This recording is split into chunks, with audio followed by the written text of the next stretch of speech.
Welcome to Lunch with the Lord. I'm Pastor Mark. We are in 1 Timothy chapter 3. I want to finish verse 6 and actually finish verse 7 because it finishes the qualifications of bishops.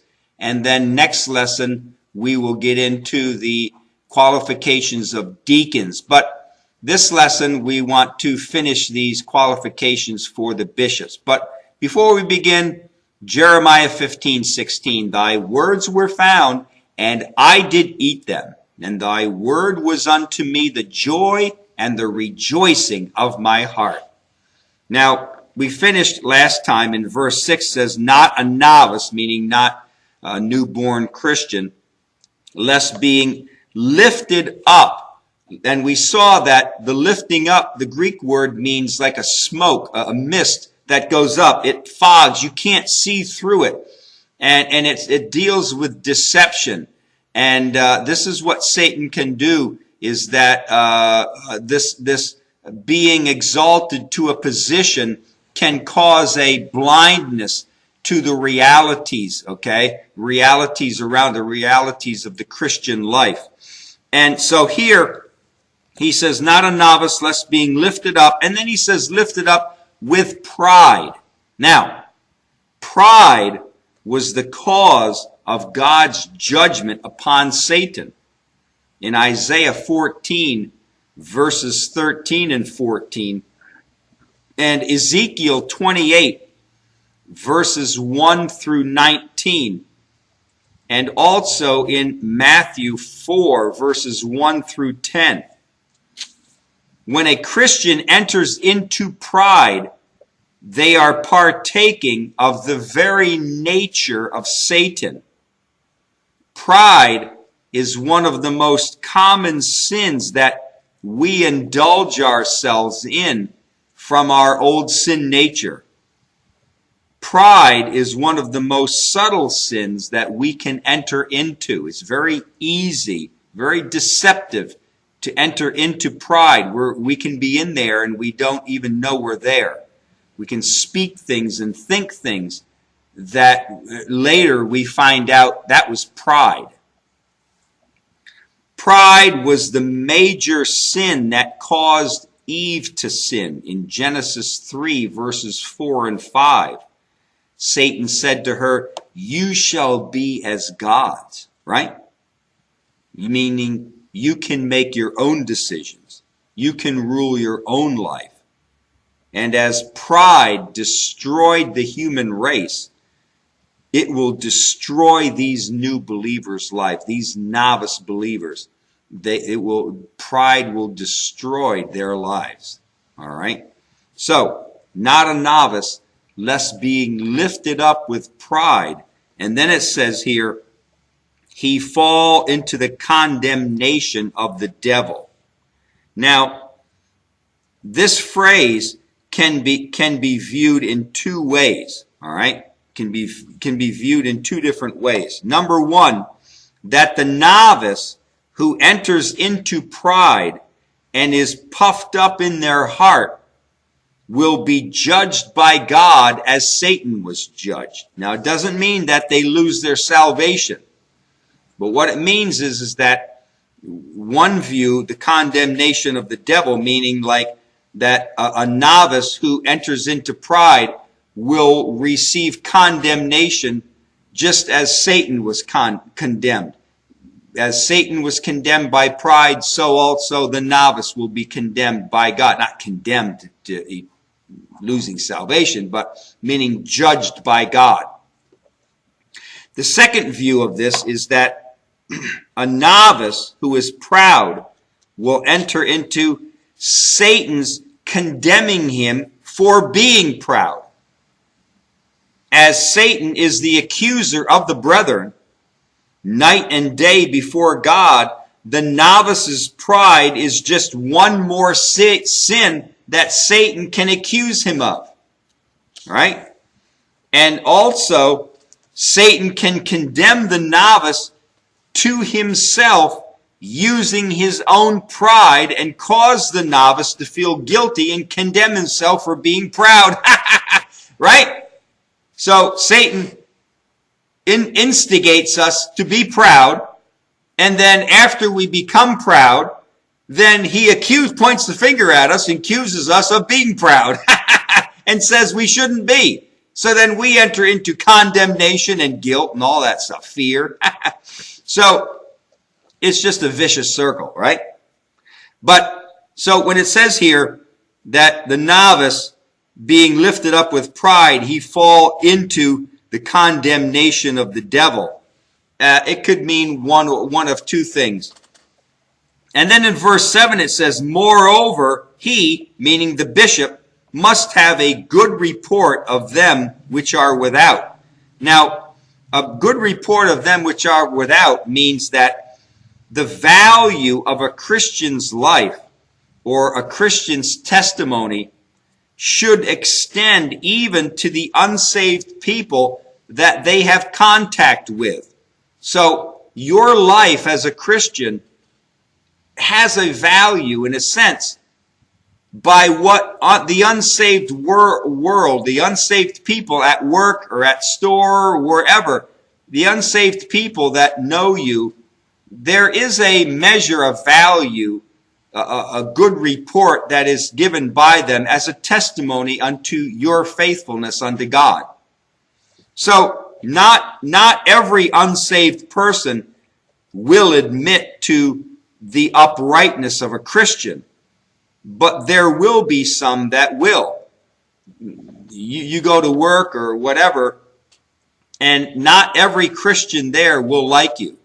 And not every Christian there will bear testimony that you're a good Christian or you're whatever, you're an upright person, because they don't like you.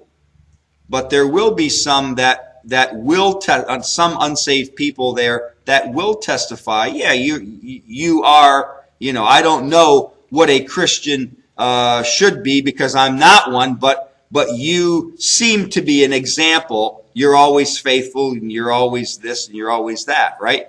And so there is a measure of that. But it is interesting that one of the qualifications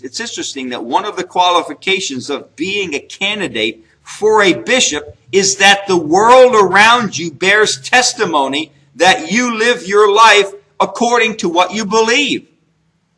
Right? You wouldn't think that one of the qualifications of a Christian office is that the world, the unsaved world, has to testify that they believe you're saved, that you are a model Christian. But it is. Right? God said through Paul that one of the qualifications is that you need to have a good report of the unsaved world around you. It brings shame, reproach, and mocking when a Christian lives like the world when they are out in the world. And that's a tragedy. We've all been tempted that way. But it's a shame when a Christian goes out into the world to do their work. Or at church, they're a Christian, right? They're a model Christian.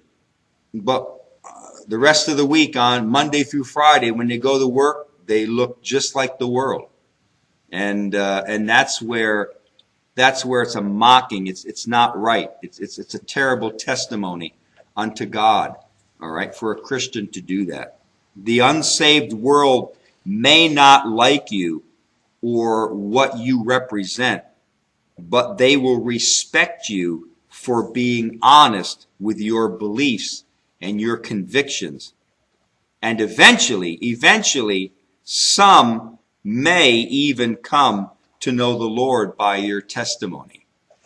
And that's the thing, is that it's important because that we are a testimony unto God and in our work, wherever we go, because the world is watching, and the world may not always agree or may not like what you believe or you stand for, but eventually some people will be touched, and there'll come a time in their life, maybe through tragedy or whatever, and they will remember you, and they will view Christianity based upon how you lived it, how you live it. All right? And he says, moreover, he must have a good report of them which are without, lest he fall into the reproach and the snare of the devil. Okay, it says here, and the snare of the devil. Now, this is important. This is a great teaching here in this last part of this verse. The Greek word for snare here is pagus, P-A-G-I-S, pagus. And pagus means a trap or a snare. All right? Now, what is interesting about this Greek word is that it is related to another Greek word, and this other Greek word is pegnoumi. Pegnoumi. All right? We have pagus, which is snare, and then we have, it's related to another Greek word named pegnoumi. All right? Now, pegnoumi means to fasten something. It means to secure something. All right? And it is used, pegnoumi is used in Hebrews chapter 8, verse 2, referring to the tabernacle, which the Lord pitched in heaven. Which he did what? Which he pitched. Pegnoumi. He fastened it. He secured it. All right? So, it's the tabernacle which the Lord fastened or pitched. Now, but this Greek word pegnoumi is also used in Acts chapter 2. Let's turn to Acts chapter 2, verse 23. All right? And it says here, him, meaning Jesus, being delivered by the determinate counsel and foreknowledge of God, you have taken and by wicked hands have what? Have crucified. Pegnoumi. Have crucified and slain. Pegnoumi. All right? So, Jesus Christ was fastened. He was pegnoumi. He was fixed. He was nailed to the cross. Pegnoumi. Now, therefore, Satan has a fixed or a fastened snare laid out for you to get caught in. Now, I have to understand that. It says here, verse 7, report of them which are without, lest he fall into the reproach, and lest he fall, the novice, into the what? The snare of the devil, the trap of the devil. And Satan has a trap, a snare set out and laid out for every single Christian in their life. All right? There are many snares that Satan's kingdom sets out for us. You have the snare of pride, which is the very sin, the very snare that Satan himself was caught by. Satan was caught by the snare of pride, right? Then you have the snare of men and women, opposite sex. You have the snare of money. That's a good trap that the enemy likes to put out in front of people, the snare of money to get caught into. The snare of power. The snare of independence, right?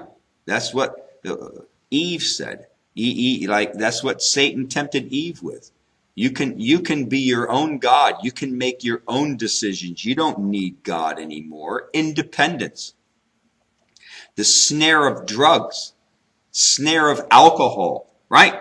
And there's a ton more snares that the enemy puts out in front of the Christian to get trapped into.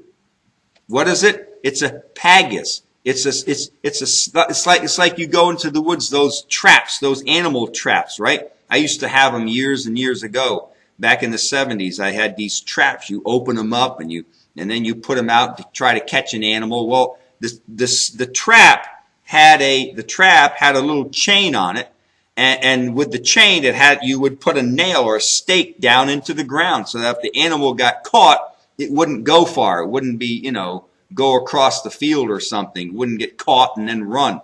It's caught and stayed. The nail keeps that trap, keeps the snare right there, so the animal doesn't get away. Satan sets and fastens these snares in the pathway of our life. And you need to understand that. Every single day that you wake up, there's snares out there for us. Right? Watching TV, the snare of sex or alcohol, the snare of money, the snare of pride. There's all kinds of snares out there. And unless we're careful, we're going to get caught. But, now this is where it gets really interesting, where I said that this is a tremendous portion here, and the snare of the devil. But there is something else that has also been fastened and set in our pathway. For the Christian, yeah, there are snares set out by the enemy for us to get caught in, but there's also something else that has been fastened and set out in our pathway that we can get caught by. And you know what it is? It's the cross. The cross, because if we humble ourselves to the one, to Jesus Christ, who was what? Who was crucified, who was nailed, who was pegnumied. Jesus Christ was pegnumied to the cross. He was crucified, right? He was nailed. He was fastened to the cross. So if you know what's set in front of our way? It's the cross. The cross is set in front of us. And we are to get caught by the cross. Right? If we humble ourselves to the cross, to Jesus Christ who was nailed, pegnumied on the cross, then we will be better prepared to watch out for Satan's snares. So God has a snare. It's called the cross. All right? And if we're caught in God's cross, it'll help us to be prepared not to be caught by Satan's snares. All right? Humility and standing firm in God's word and love will keep you from being caught in Satan's snare. Now, for the unsaved person, the snare that God has for them is the cross. God is constantly putting the cross in front of unsaved people's lives so that they can get caught, right?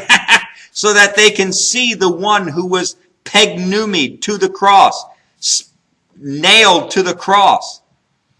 And we need to humble ourselves to him who was nailed to the cross, not to get caught into that trap that was nailed into the ground, that trap. All right? Now, to finish this lesson, the number one goal of Satan is to keep people from getting saved. We need to understand that. The number one goal of Satan absolutely is to prevent people from getting saved. And a good way to do it is to destroy a Christian's testimony. And that's what he's saying here in verses 6 and 7. Not a novice, lest being lifted up with pride, he fall into the condemnation of the devil. And verse 7, moreover, he must have a good report. Why should a Christian have a good report? By the unsaved people. Because unsaved people see your life. And they see, as they see your life, and they enter into hardships themselves. Maybe they find out they got cancer. Maybe their wife or husband or daughter or brother gets cancer. And they are brought to a place where where God is working, the Holy Spirit is working in this unsaved person's life. Maybe they lose their job or whatever, and they're brought to a place where God is working, and God presents the cross in front of them, and they remember your life. They remember you because you are a Christian. And what do they remember? Is what they remember about your life something that's going to draw them to the cross, or something that's going to push them away from the cross. And that's the key. That's the key. Why is it that you should have a good report of people that are outside the unsaved world? Because it's important that you have a testimony that draws people to the cross, draws them to the cross, because salvation is the absolute number one thing that Satan does not want the unsaved world to get involved in. Satan does not want the unsaved world to get saved. That's what this whole thing about in this world is about. It's about people getting saved. And Satan is trying to take as many people to the lake of fire with him as possible. And God is trying to reach as many people as possible. And you being a testimony of God and of his righteousness and being a testimony of his love and compassion, that's going to bring people to the cross, to get snared by God's pegnoumi, snared by God's trap, the cross. All right? Until next lesson, we're going to deal with the deacons next lesson. Until then, though, walk with the Lord. I know he walks with you. And it's important that you do walk with the Lord. The reason why I give that ending after it is because I say walk with the Lord. I know he walks with you. The reason why I say that is in my life, I know many people that have walked with the Lord, and they're not walking with the Lord anymore. They're not. And I'm telling to you that, now, has God left them? No, God hasn't left them, but they've left God. Did they lose their salvation? No, didn't lose their salvation, but they've lost their testimony. Trust me, people are not going to get saved because of the way they're living now. When I tell you, walk with the Lord, I know he walks with you. What I'm saying is I'm encouraging you to please walk with the Lord day by day, because people are watching you. They see your life as a testimony. And if you stop walking with the Lord, well, he'll still walk with you. He will still walk with you. He will never leave you nor forsake you. Just because you don't walk with him doesn't mean he's not walking with you. But your life is not a testimony unto him. All right? Walk with the Lord. I know he walks with you.